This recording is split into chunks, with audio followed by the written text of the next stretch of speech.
সবাইকে আসসালামু আলাইকুম দর্শক। এই মুহূর্তে আছি নোয়াখালী রেল লাইনের মাঝখানে দাঁড়িয়ে আছি।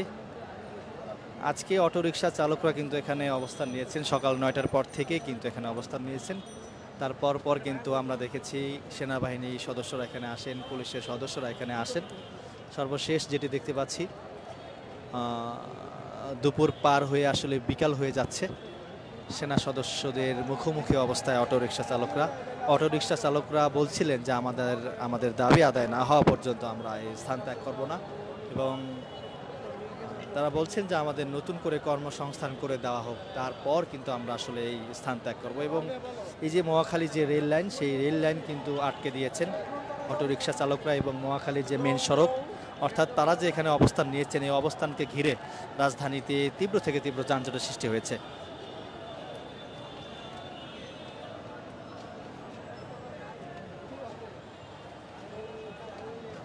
দর্শক, লাইভটি কে কোথা থেকে দেখছেন কমেন্টে জানাতে পারেন, লাইভটি সবাই শেয়ার করে দিতে পারেন।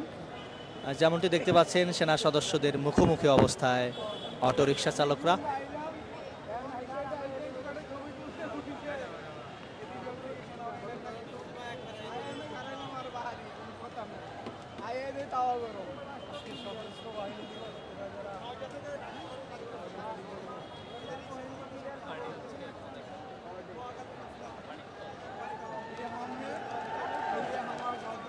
কোনোভাবেই এই স্থান তারা ত্যাগ করবে না দর্শক। পুরো এলাকা এক পর্যায়ে কিন্তু আমরা দেখতে পাচ্ছি বিভিন্ন জায়গায় কিন্তু আসলে তারা এখানে অবস্থান নিয়েছেন। অটোরিকশা চালকরা কোনোভাবেই এই স্থান ত্যাগ করবে না, তারা বলে আসছেন যে আমাদের দাবি আদায় না হওয়া পর্যন্ত আমরা এই স্থান ত্যাগ করব না।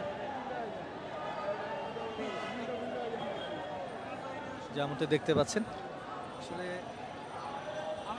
সকাল 9টার পর থেকেই কিন্তু এই মহাখালীর সড়ক আটকে দিয়েছেন অটোরিকশা চালকরা।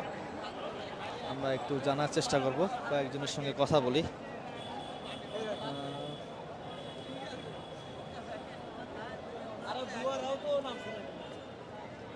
কয়েকজনের সঙ্গে কথা বলছি, তারা বলছিলেন যে আমাদের দাবি আদায় না হওয়া পর্যন্ত আমরা এই স্থান ত্যাগ করব না, এবং পুরো এলাকা কিন্তু যানজটের সৃষ্টি হয়েছে। তারা এখানে অবস্থান নিয়েছেন, তীব্র থেকে তীব্র যানজটের সৃষ্টি হয়েছে এখানে।